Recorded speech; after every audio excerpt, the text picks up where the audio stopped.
Good morning and welcome once again to Hampstead Synagogue Online. And last week we visited Australia. This week we're taking all our members to Israel.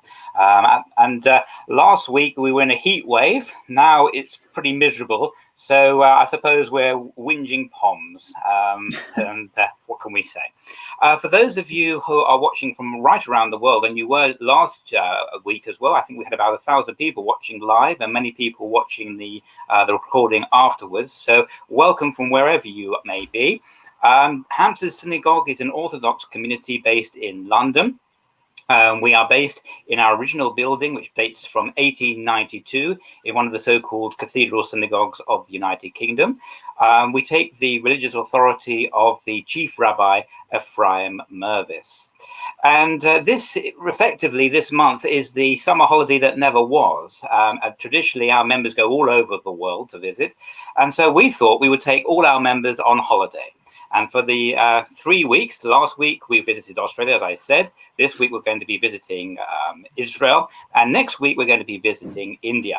You don't need a passport, you don't need a visa, and you don't need to be quarantined either when you get to Israel or when you come back. All I need to do is click my fingers like this, and we're off to Israel.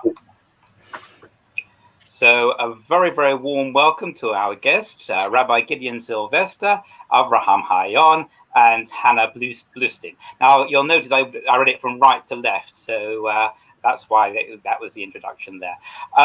So now, technically, you're our hosts, I suppose, because we're now in Israel. And so what I thought we would do is start off with the two rabbis. Oh, I should, by the way, introduce ourselves.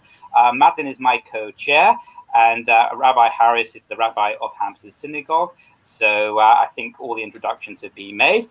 Let's start, if we may, with a conversation between the two rabbis, Rabbi Harris from Hampstead and Rabbi Gideon from Israel.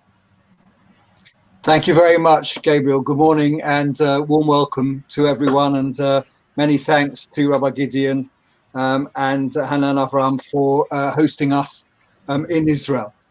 Rabbi Gideon, it's great to see you online. Rabbi Gideon, I should say, for those who are not aware, is the United Synagogue's rabbi in Israel, and was a very successful United Synagogue rabbi in London, as rabbi of Radlett, and apart from that, a very dear and close friend. So it's really wonderful to be with you, Rabbi Gideon, and your colleagues from Israel this morning. So I just wanted to ask you, Rabbi Gideon, perhaps first, before we zone in on the impact of the pandemic on Israel in particular. First of all, a political question, because of course we had the news of Israel's peace treaty with the United Arab Emirates on Thursday night, Friday. And I noticed in this morning's Jerusalem Post that there's now talk of further peace deals with other countries, including Bahrain and Oman. So is that causing a lot of excitement? So first of all, good morning. Thank you for having me. It's an enormous pleasure to be with you all, and particularly with my friend and colleague and teacher, Rabbi Michael Harris. As far as the news goes and the excitement, first of all, it's hard to judge feelings very much because all of us are kind of doing a lot of social distancing and staying away from other people. So we didn't get to go out that much and hear too much. But my sense from the people that I've spoken to is that there is enormous excitement.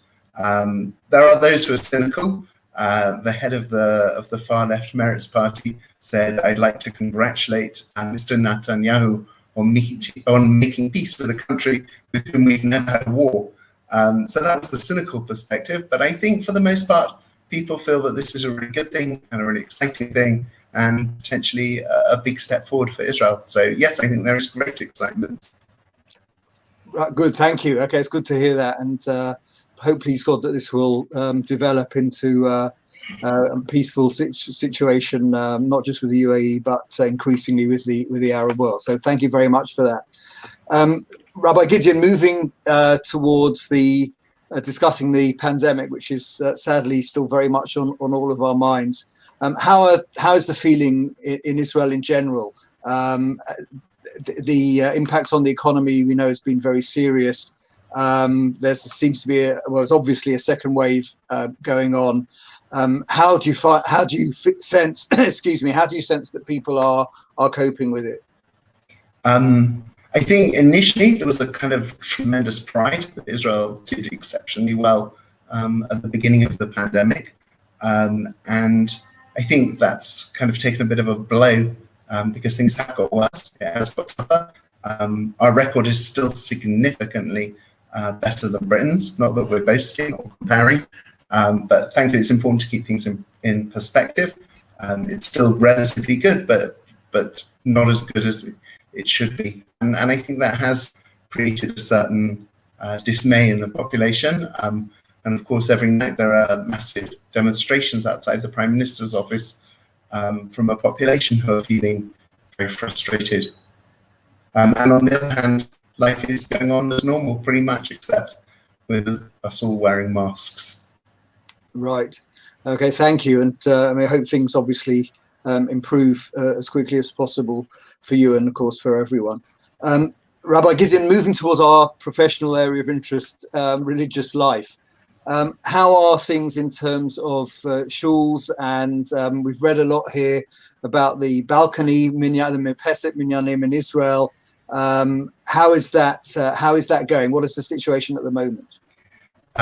So it's a great question. The synagogues are open, although they're only allowed a certain proportion of their members are allowed to come, and that's only for the big synagogues. The much smaller synagogues, like the one I attend, are not allowed to open, and people daven outside. And for the most part, all around where I live, there are lots and lots of street minyanim. They're spreading and they're strong, and they're getting stronger. There's a sense that we're in this for the long haul. At the beginning, people thought we'd just be davening on the streets for a very short time, but I've noticed that on my street, they're starting putting up shades because they realize that people are going to be out in the sun, possibly for Rosh Hashanah, Yom Kippur, in the minyan that takes place outside my mother's home. They've just brought in an ark and a stand for the ark, and there's definitely a sense that people are expecting to be davening outside and not in their synagogues for quite some time to come. Right, and so that's people davening in the street rather than on balconies? So it's a mixture. You have a number of people looking down on us from their balconies, but a lot of people are actually standing on the street, on the pavement, in little courtyards, wherever they can do it and minimize disturbance to neighbors, which is always an issue, sensitivity to neighbors, which means actually that we tend to have davening much later than I would normally go, because people don't want to start services too early in case that wakes up the neighbors. Right, and silver lining. Yeah. Good. And in terms of, you mentioned the Yamim Noraim, Rosh Hashanah and Yom Kippur, of course, on the way very soon. Rosh Chodesh Elul in a few days, please God. So in terms of preparations for Yamim Noraim and shofar blowing, I think there was a mention of a shofar blowing project in the Israeli media a short time ago. Can you fill us in a bit about that? Yes, that's right. There are people who are very dedicated to the idea that every Jew should hear the shofar on Rosh Hashanah. So there's someone who's set up a Facebook group in order to make sure that everybody gets a chance to hear the shofar, and they're trying to arrange for shofar blowers everywhere to be blowing to make sure that everyone hears it. In fact, I imagine there are many more, because there are so many street minyanim. I think there'll be more shofar being blown and more people able to hear them. One of the things that's very sweet about having davening in the street is that it does mean that more people get involved. There are more people. There are lots of people who say, well, I never used to go to synagogue quite so regularly, but now it's happening on my street.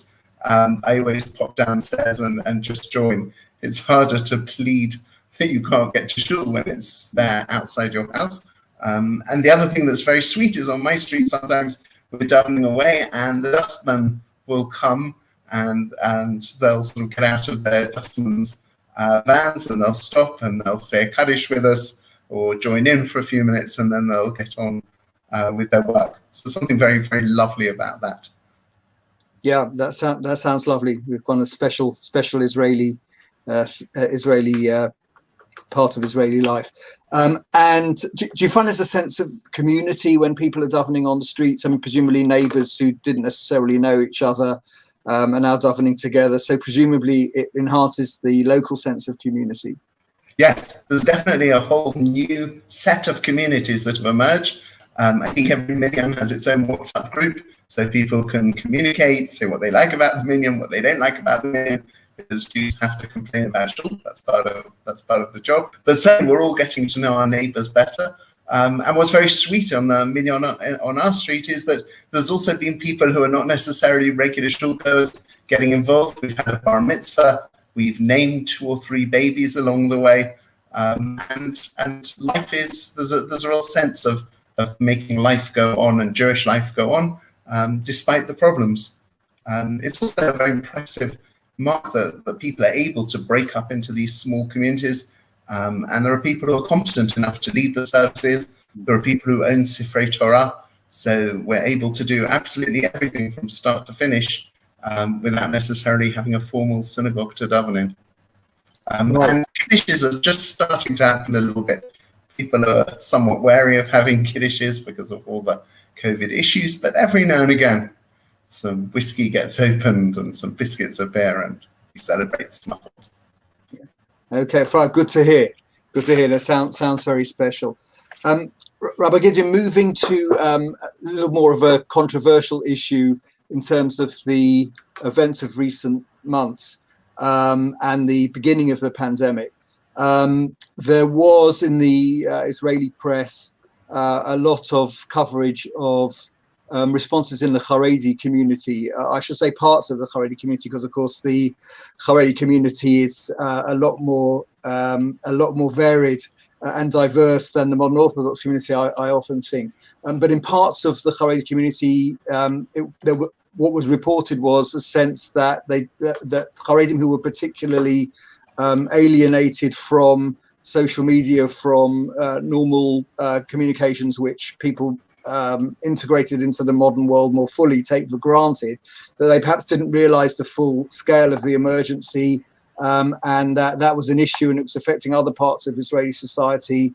But that seems to have died down a bit now. So in terms of how the Haredi world has coped with it and the wider impact on Israeli society, can you tell us a bit about that? Yeah, for sure. I suppose it's good to start just by saying that I think one of the lessons that COVID has taught us is very much we're all in this together, and COVID doesn't distinguish, and all parts of the society have been hit by it. But it is true that certainly at the beginning of the pandemic, in the Haredi community, it wasn't yet understood initially the extent of the problem, the seriousness of the problem, and because there's a reticence to use smartphones and computers, word did not get out, and word didn't get out to some of the senior rabbis, who therefore encouraged people to carry on getting together and study together, and the disease hit very hard in the Haredi communities, which created a certain divisiveness in Israel, because there was a kind of anger that these places have become hotspots of the disease.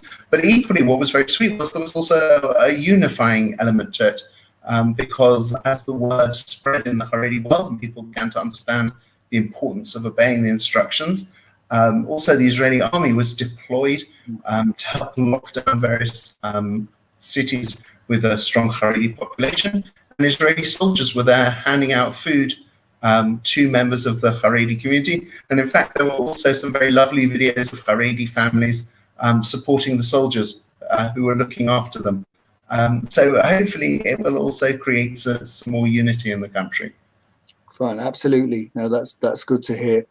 Okay, well, thank you so much, Rabbi Gideon, for the insights you've given us on the situation in Israel at the moment. It's been lovely to speak to you and to see you again, and wish you every hatzlacha, every success with everything you're doing going forward. Thank you very, very much. Thank you for having me. Thank you. Thank you very much to the two rabbis there. And Rabbi Gideon, if I may ask you a few questions Sure. as well. I know that you are the United Synagogue rabbi in Israel, but many of our members might not know that the Burial Society also can bury members in Israel. How has that been going over the last? So first of all, you're right. There is a cemetery called Eretz HaChaim, which is just outside Jerusalem, next to Bet Shemesh, where the United Synagogue owns a section of the cemetery. Sections are also owned by lots of American Jewish communities. It's a very beautiful cemetery. It's the cemetery where my father is buried. And yes, there's the possibility for United Synagogue members who wish to buy plots there can be buried there. I've attended one funeral that took place there of a victim of COVID. And obviously there were lots of precautions that had to be taken in order to make sure that was safe. One of the very sweet things about the way that Israel works is because it's a Jewish country, all the rules are created with an understanding of Jewish law. So at one stage, the maximum number of people allowed at a prayer service was 10 because they understood the importance of a minyan. There are special laws regarding the kotel because it's understood its significance, that they want to keep it safe, but they want to make sure that prayers never stop at the kotel. That's a very, very beautiful aspect of living in a Jewish country. There are laws about weddings, and this Friday, please God, I'll be conducting a wedding in Israel.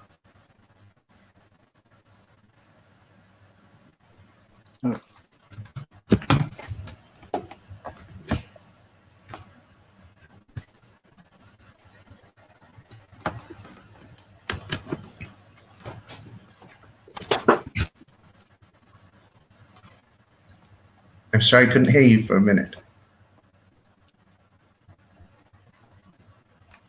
This is the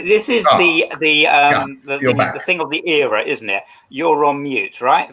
So I made that mistake. I apologize. So what I was trying to say is that we're going to take a short break, and when we come back, we'll be meeting our other guests from Israel, or other hosts from Israel. So we're going to take a break now.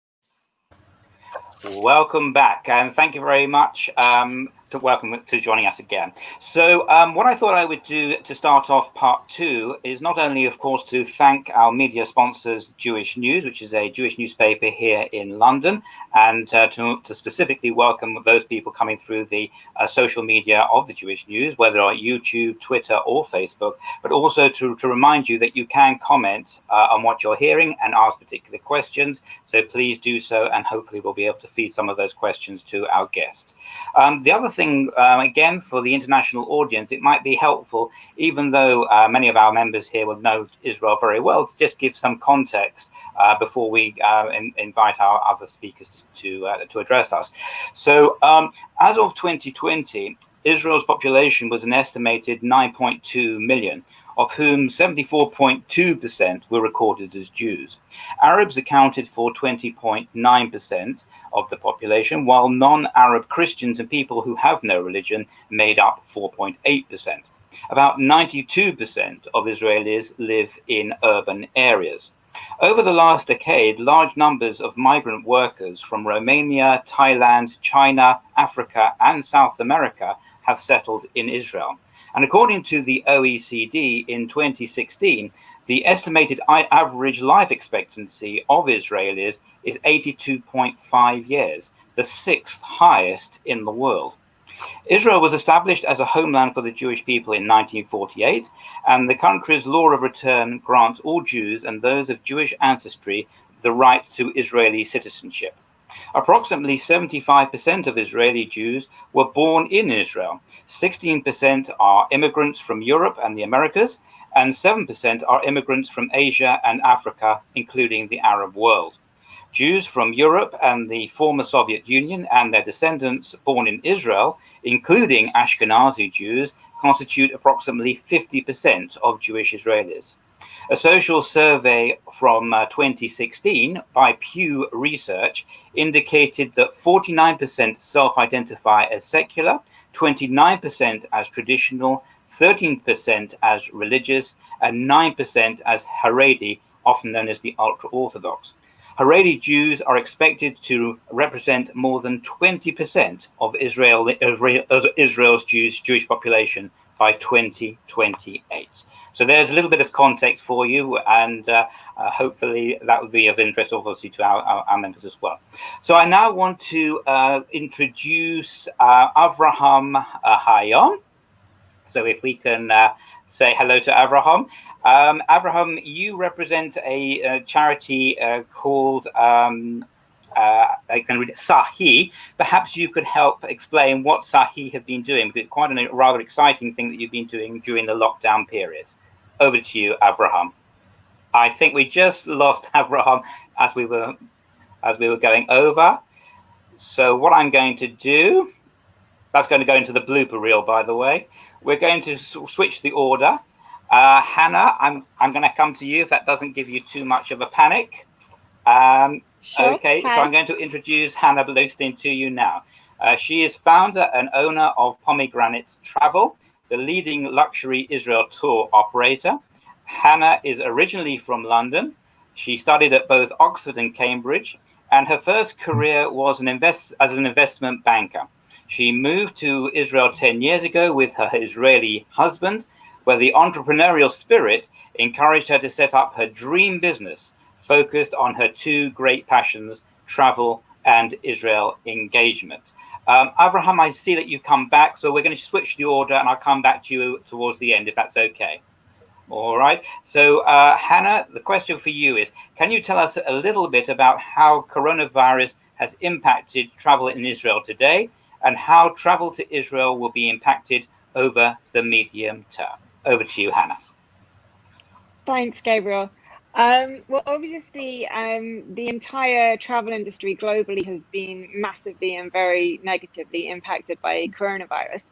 I think over here in Israel, it's been a particular shock because of how much we were growing before that. Israel, I don't know if you're aware, but travel to Israel has increased massively over previous years. So when I started the business in 2013, there were about 3 million tourists a year to Israel.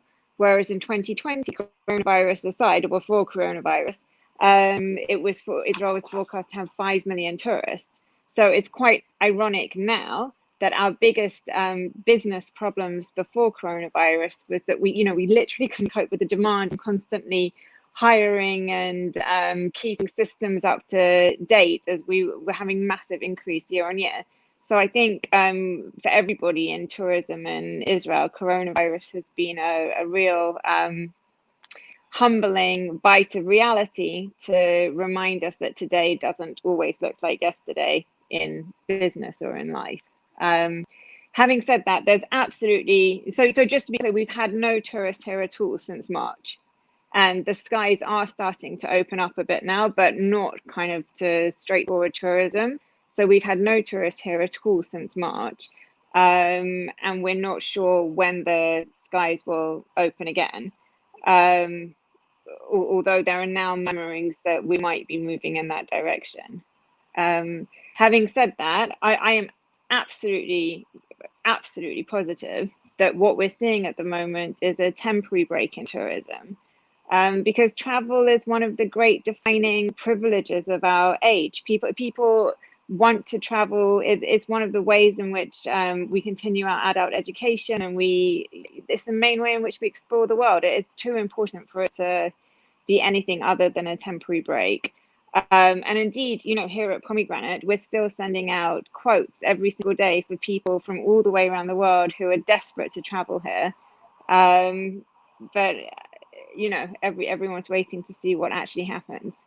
I think it's important to say from a practical point of view that travel in Israel is happening and it's possible, although obviously focused on the domestic market.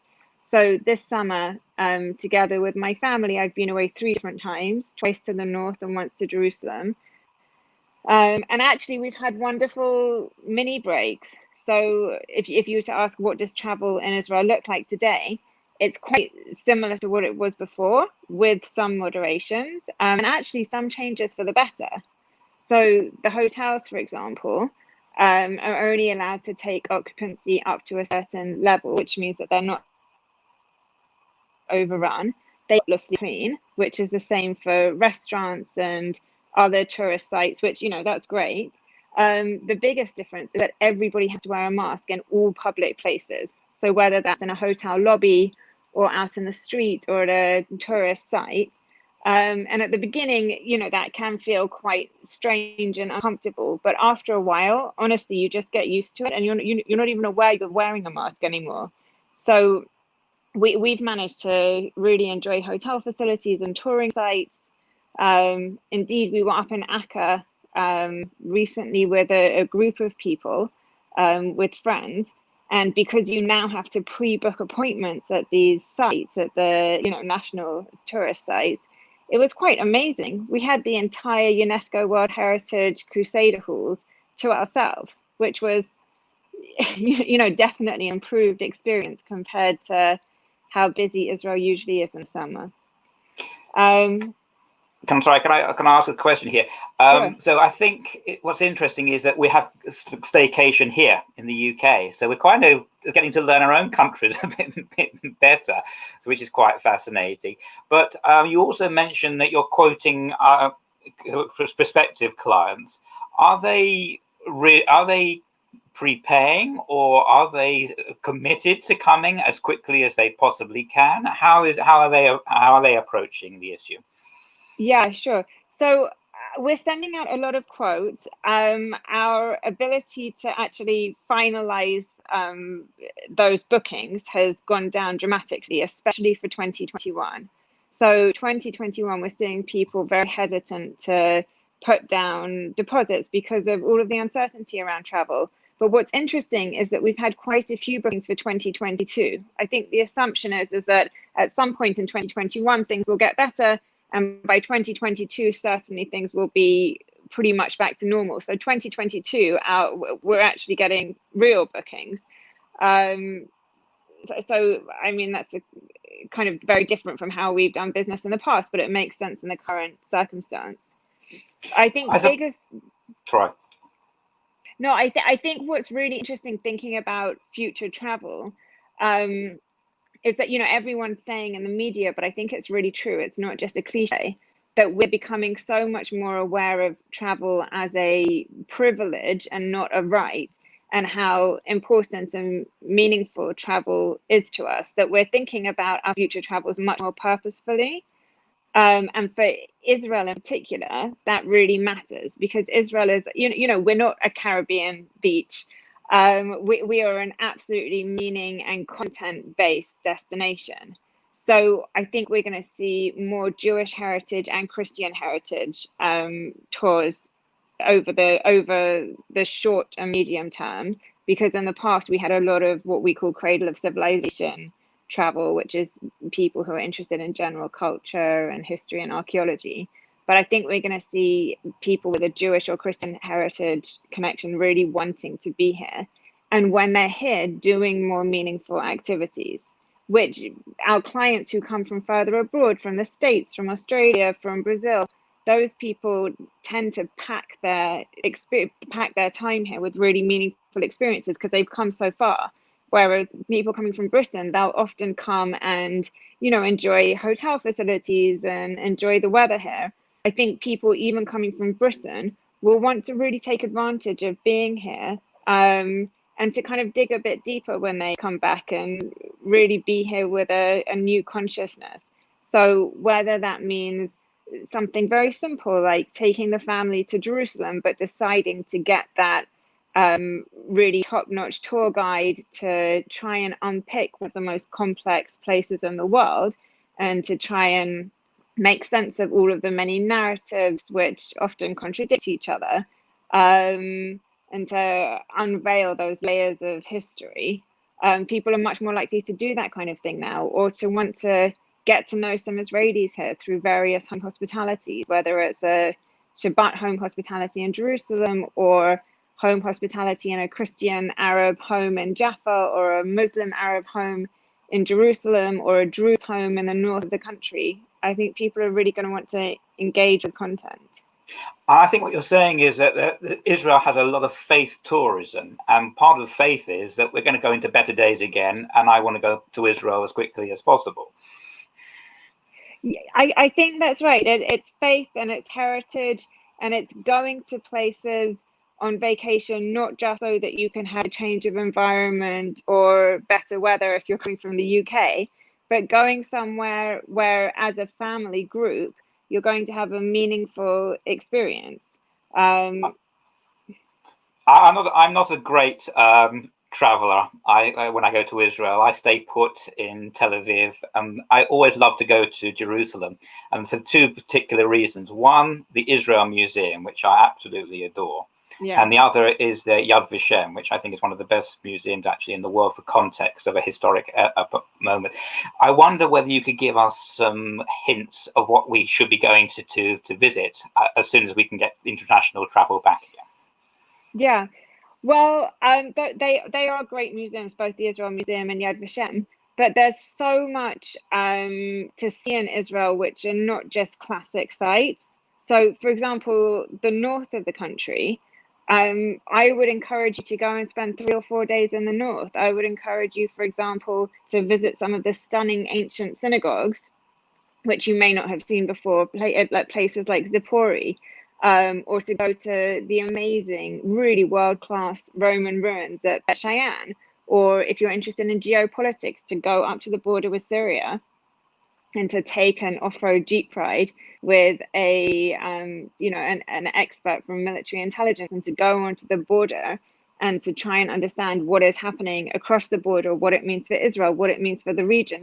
Often we need to be in the right geographic context with the right local experts to understand things in a way that you simply can't from reading material online. There's amazing hikes in the north of Israel. There's amazing Crusader. I mentioned Akka before. There's Crusader history here, which is both Israeli history but also European, British history. And likewise down in the desert, where of course the Six Senses Hotel will be opening soon.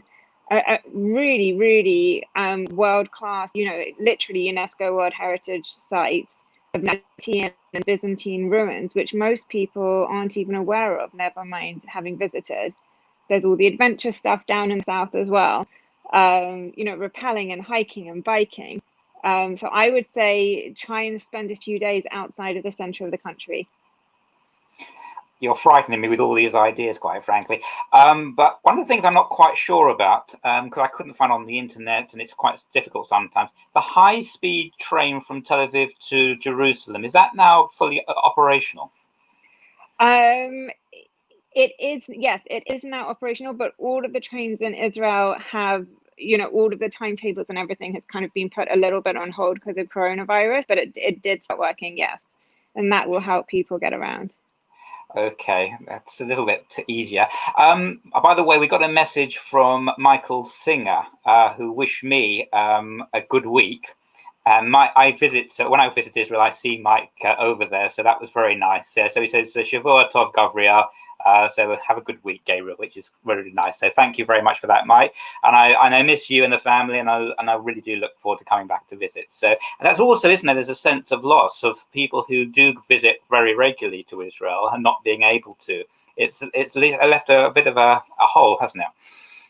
Well, absolutely. I mean, just speaking personally, I'm here in Israel. My family, my parents, my sister, her family, they're all in the UK. And it's very, very odd not knowing exactly when we're going to see each other again, because we usually see each other, I would say, 4 or 5 times a year. Very odd. Okay, so Hannah, with the best of luck to you. It must be pretty difficult for you as to do what you want to do. You're being limited by the current situation, but I think you're finding ways around it, which is absolutely great. So I think, if I may, unless you did anything that you want to say, that we would bring in Abraham at this point. Thanks, Gabriel. Okay, thank you very much, Hannah. I have to warn everybody that we're having some problems with Abraham's connection, so I can't see him on picture at the moment. I'm going to ask him, can he hear me? Abraham, can you hear me? Yeah, I hear you well. Okay, the problem is we can't see you, so this is going to be a radio experience rather than a television experience. Abraham, can I ask you please to explain a little bit about Sahi? Yeah, sure. So Sahi, it's the acronym of a special Chesed unit, which means like we are an organization that take youth, teenagers from the poorest neighborhoods in Israel. And like our name, special Chesed, like a special grace, special charity, you can say, the special Chesed unit is based on the teenagers from the neighborhoods, many times the poorest neighborhoods, and the teenagers that come from the needed families. And what we develop is a program that instead of coming and telling the teenagers we came to help you by any way, we come with a different approach. We come to them and we tell them we need your help to help us to help to others, to help us to help the most needed families. And it's very new to them. So they ask, how can we help? And we want to understand how can we help others. So we tell them, we heard that there is needed families in this neighborhood that sometimes don't have food for Shabbat or for the holidays, and we want to help them, but we don't know who they are. Like if we will go to the welfare, we'll get a list, but we want you guys to help us and find the unseen people, the old people that may be looking in the garbage in the night, and the people that really, really need, that even the municipality or the welfare don't know about them. And then we want you to become the special unit that give them the food in a hidden way, in a matan baseter, without nobody knowing and nobody seeing who they are. And the teenagers, they are very, very happy to help us. We started it 11 years ago in Kiryat Gat in the south. And today we work from Ofakim in the south to Chatzor HaGlilit in the north, which means almost all of Israel. We have units and 36 different branches. And the teenagers, they are helping others, but our focus in the regular days, not in the corona, is on the giver, is like making sure that the giver, the teenager themselves, feel very like I belong to something, I belong to a special unit, and I'm doing something good, and I am very meaningful to somebody else, because the people they help is a really big change in their life. And from this, their whole life is being changed from one direction, because this is what we call youth at risk, those who are many times have police records and problems, and the army doesn't want them. So we make them to start, we give them the option to start to give to others. And by this, it's changed their whole life, and the community earned because they are a real power. And what happened to us in the Corona time was amazing, because we do it for 11 years. So we have like a small army of youth all over Israel that very, very trained in food giving without nobody knowing who they are and without meeting the people behind the door. And what's happened is that during the Corona, when it's all started and everything was closed, there was lots of families, old people, or families that have children that used to get food at school because there is no money or food at home. And suddenly many municipalities was very worried what will happen, who will feed the teenagers. So they asked for our support, and we become the emergency power of many municipalities. And we just worked and still on around the clock just to provide all those who are in a big need. So it was very, very exciting to see the teenagers, those who in the past nobody believed in them and said nothing will go from you suddenly become like the angels of the municipality. Like we are very used to it in regular days, very small in the neighborhoods, but suddenly it's become like the biggest need. And our teenagers and alumni are the most professional people to do it because they do it for many years, and they are like organic force that they can work 18 hours a day. Of course, it's all volunteer, no, and like only for the mission. Doing our slogan, and our slogan is from the rabbi from Piasetzna, Rabbi Kalman Kolenomus. He died in the Holocaust, but he left us his heritage that he says that the greatest thing in the world is to do good to somebody. And he and his family passed away, murdered actually, but we believe that his soul and spirit is alive in Israel, that thousands of teenagers and alumni and volunteers keeping this slogan that the greatest thing in the world is to do good, and during an emergency time, sometimes you have this option more than usual. I think that's absolutely amazing. And I think, can I just ask you, who's paying for the food parcels? The food is being paid from a few, like in regular days, we also send the teenagers to stand outside of supermarkets and do projects. And it's very important for us that they will bring some of the food into the main warehouse that each one of them have.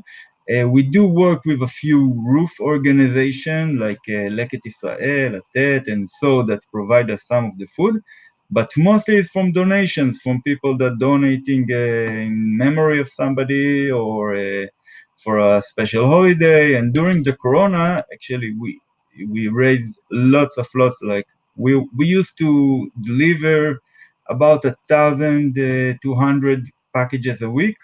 And during the Corona, in the peak of Passover, we almost reached almost 8,000 packages a day, every day. It's like everybody worked really hard, and it was from donations that came from all over. We do food saving, like we collect from many directions and donations and organizations. And it's important to say that the Jerusalem municipality gave us lots of addresses that they ask us to help, but also they gave us the budget. So many of the municipalities, or if they have, they bring themselves, or if not, they also ask for from high-tech organization that work in the city, or philanthropics, and so.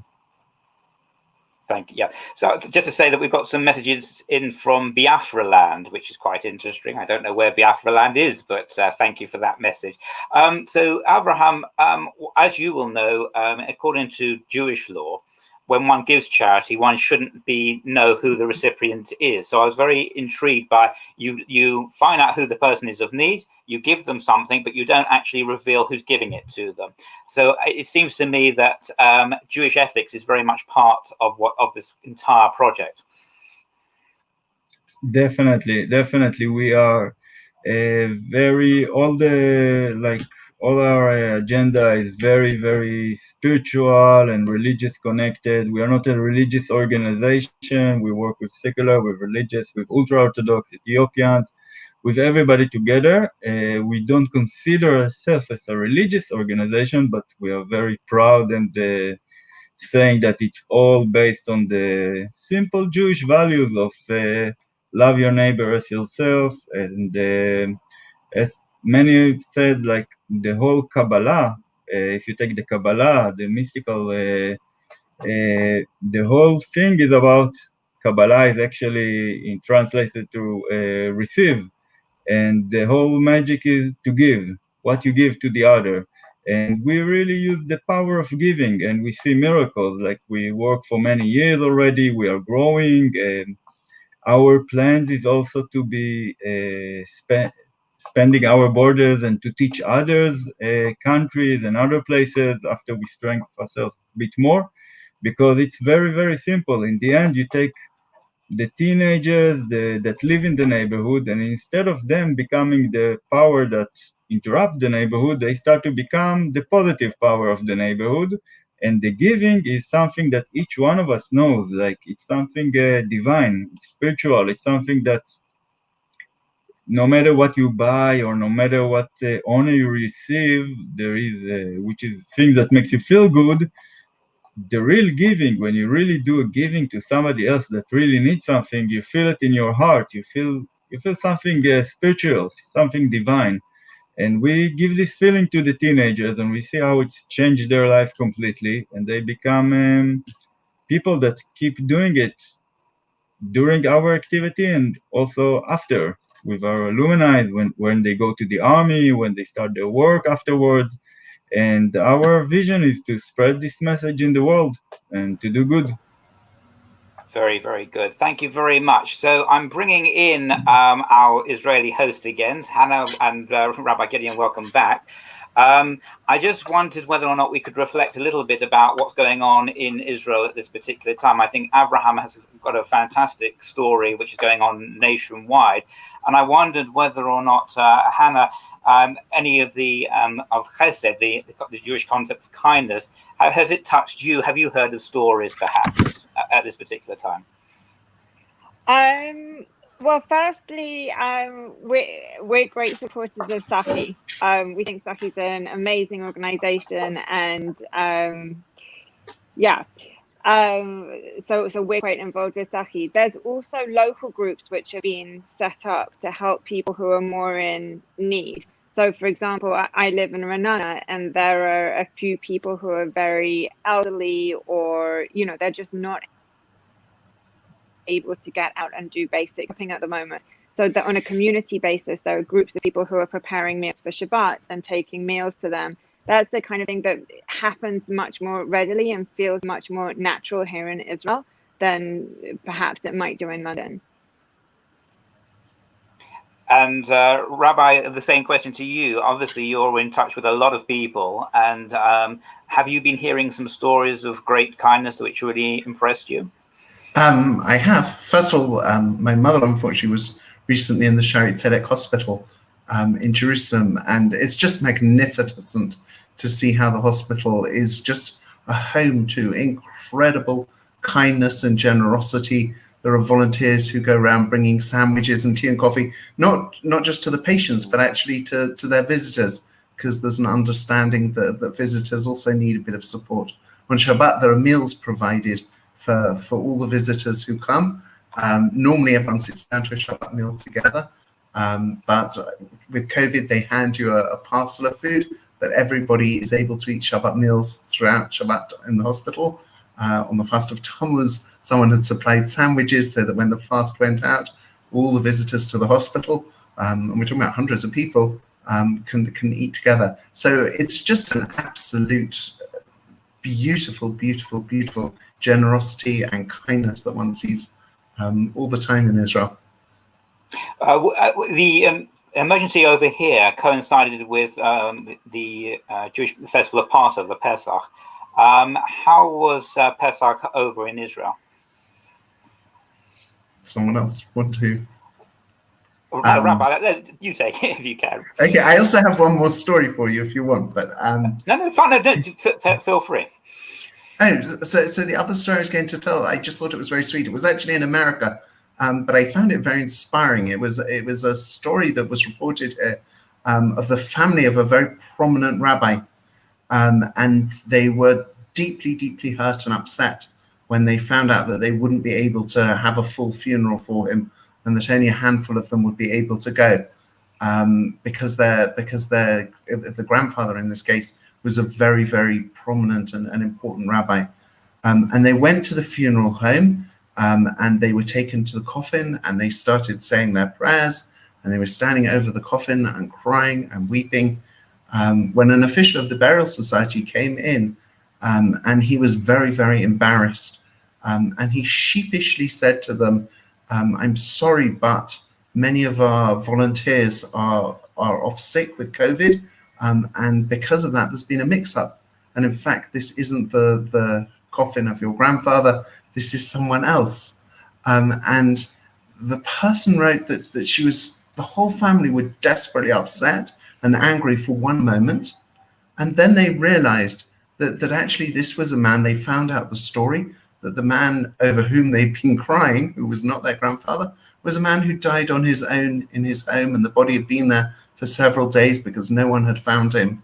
And they wrote that actually after they'd had a moment to calm down, they felt very privileged to be able to give this man a decent burial, someone who otherwise no one would have cared for and looked after. And I thought the story was very beautiful.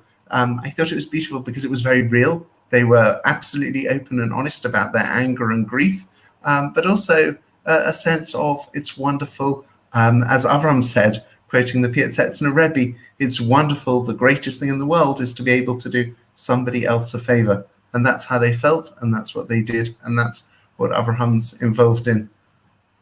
It's a very interesting and fascinating story, actually, I think. But I think what also is interesting is that because we can't meet in the synagogues, and that those who when we can in small numbers, and we can't really socialize, the prayers become more important, and maybe there's a more of a focus about what we're doing, more so now than ever before. I wonder, Avraham, if you could perhaps come back to what I said before. Was there a special project for Pesach in Israel? Yeah, definitely. Like in Pesach, the need is much bigger for the food giving, because also people that keep that need the kashrut, so they take everything out, and like people that really in need and need the money to buy simple things, so the need is much bigger. So we increase always the activity, and it's amazing to see Am Israel going so big with Chesed, and everybody's in, and same we are like everybody donate and everybody help and everybody volunteer with the car, like. And every year we are saying, wow, how can we take all these thousands of boxes in all this time? And in the end, it's always, thanks God, working. And same like now for Rosh Hashanah, we are now starting to prepare ourselves, and knowing that our mission, like what we educate our teenagers, that we cannot be happy and celebrate if we know that our neighbor may be in need. So we need to do everything we can before, and to make sure that everybody can have the ability. And I also understand that when a person have whatever he needs to celebrate in honor, so it can give him the mindset of thinking how to get out from the situation. Even if it's somebody poor from before or from the corona, the situation now brought him in need. If you give somebody at least the minimum he needs, so his stomach is okay and he can think. When a person is hungry and really missing things, so it's really hard to get out of the situation. You feel like in a very hard place. So we tell our teenagers, you do something historical. You help the people of Israel to get out from it. Thank you very much, Avraham. I brought in Rabbi and Madeline back. So I'm just wondered if they would like to ask any question. No, the rabbi's looking sheepish. I was just going to say, I think that what you've said about the Chesed in Am Israel is amazing, but that it has been similar. I can't say it's the same, but it certainly has improved the way people relate to one another here, both within the Jewish community and just in the local community. So the way people have helped each other, responded to other people's needs has been wonderful to see, and let us hope that in the new normal that continues. But the work that you're doing with Sahi sounds amazing, because to involve teenagers who'd otherwise be on the wrong side of the street is just fantastic, and what that will do for their future is amazing. So kol havod to you for doing it. I wanted to say as well, really inspiring, Avram, to hear what you're doing. Really amazing. As Madeline indicates, the benefits to the recipients, but also the way in which those who are doing the giving are receiving, which is really wonderful to hear. Kol hakavod on what you're doing, and wish you every success going forward. And to you, Hannah, you're also doing holy work in tying the Jewish people to the land of Israel, which is just so vital. And please God, we'll be able to get back to your limb in Israel very, very soon. And haraba with everything you're doing. Much success. Can I just ask Hannah about some of the sites you haven't talked about? What about Akko and Caesarea? They're outside sites. Are they being much visited at the moment? I went to Caesarea last year and I thought it was absolutely amazing. So anything else ties to us? So Caesarea is amazing, but if you're interested in Roman ruins, I would strongly recommend a visit to Bet Shean, which is Israel's most impressive Roman site, but most people haven't heard of it, never mind being there. So with all of the national park sites, there's this ticket system now, which is quite hard for Israelis because it means you have to be organized and you have to book in advance and you have to arrive on time. But once us Anglo-Israelis, we have a slight advantage that it comes more naturally. But it does have the benefit that there are far fewer people there, and when you're there, even in the outside sites, you do have to wear a mask. But everything's open, everything's accessible, and from the historic sites that you mentioned to water hikes to there's just so much to do here, and it is all open, but in a sensible way. Thank you. Rabbi, we wish you a refuah shlema to your mother. Thank you very much for joining us. I think we'd like to wrap up now, if we may. So, Madeline, can we go over to you now? Yes, really, just to thank all three of you for joining us today, to Rabbi Gideon Sylvester. I didn't realize it was the United Synagogue in Jerusalem, I must say. To Hannah Blustin, very interesting and inspiring. And let's hope we can all get over there soon and support the Israeli economy. Avraham Hayon, your charity, as I've already said, Sahi, sounds amazing in the work that it does and the way it involves teenagers. Really inspiring. We'd also like to thank the Hampstead team, particularly Gabriel, my co-chair, for putting this whole program together, to Rabbi Dr. Michael Harris for his questions and conversation with Gideon, and to our technical team headed by Leo Mindell, and our media partners, very grateful to them too, the Jewish News. So next Sunday at 11 a.m. is our final visit on these global staycations, and that is to India. So not necessarily a traditional Jewish location, and should be fascinating. So hope you will all join us next Sunday at 11 a.m. Thank you all for today. Shalom and le'it ra'ot.